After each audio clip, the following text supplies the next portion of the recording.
Welcome back, survivors.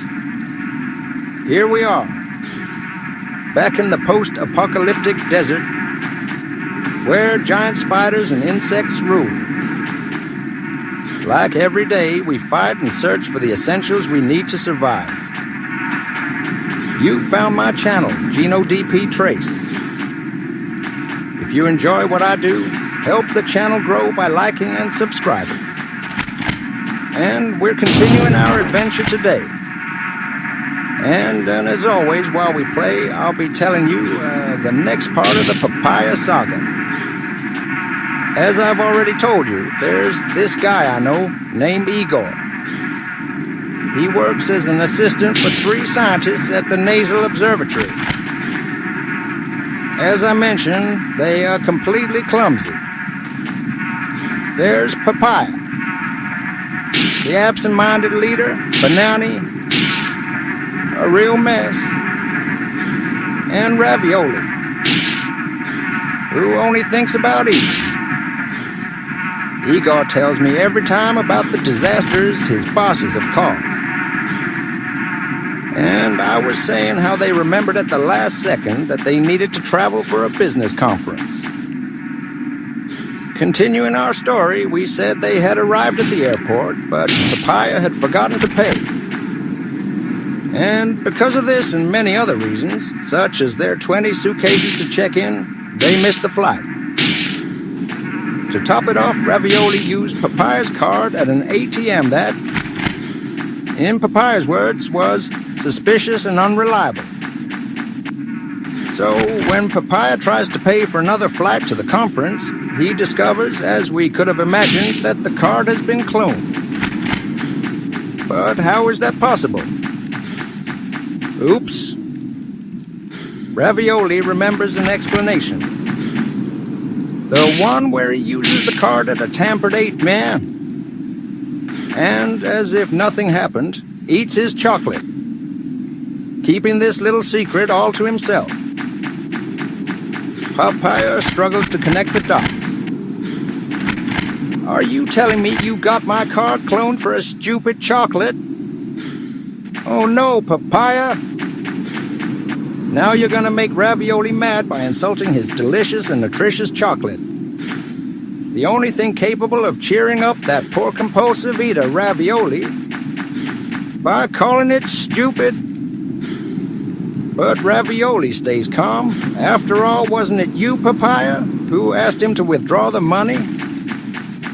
The poor guy just followed your orders. You know, Ravioli, sometimes the details matter, like when the ATM turns off or when the card barely fits in the slot.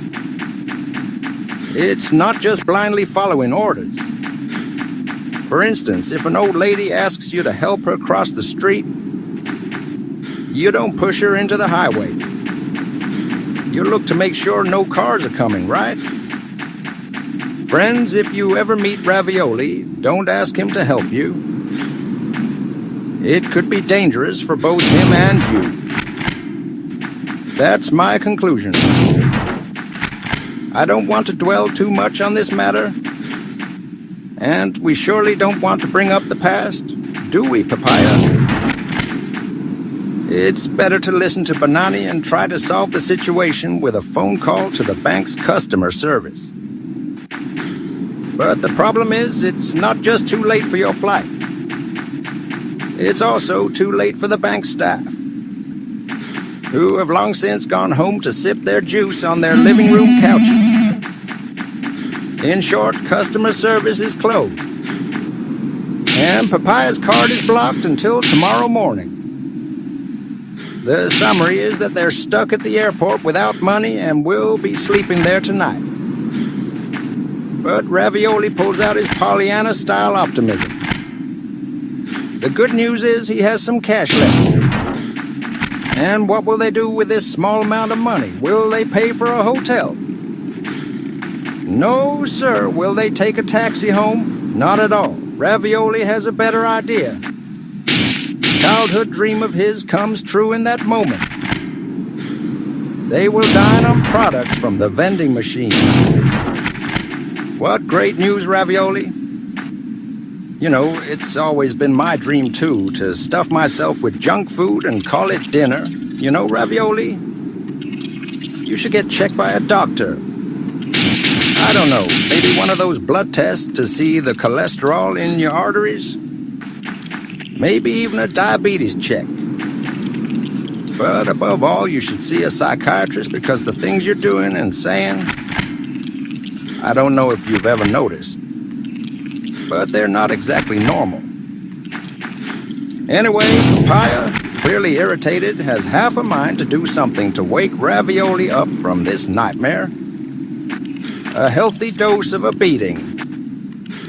Papaya lunges at Ravioli to execute the plan. But, as you'd expect from someone as absent-minded as him, he trips over one of the suitcases and hits his head on the ground, punishing himself for his bad thought. Oh no, Papaya. You, a great scientist. The epitome of rationality and, by the way, of distraction. How can you lose your temper with poor and harmless Ravioli, who, as his only defense, would probably vomit after the first punch? No, Papaya. These things shouldn't be done. And you shouldn't do them at home either. Absolutely not. Do you see what happened? He hurt himself and now steps outside the terminal to calm down and get some fresh air.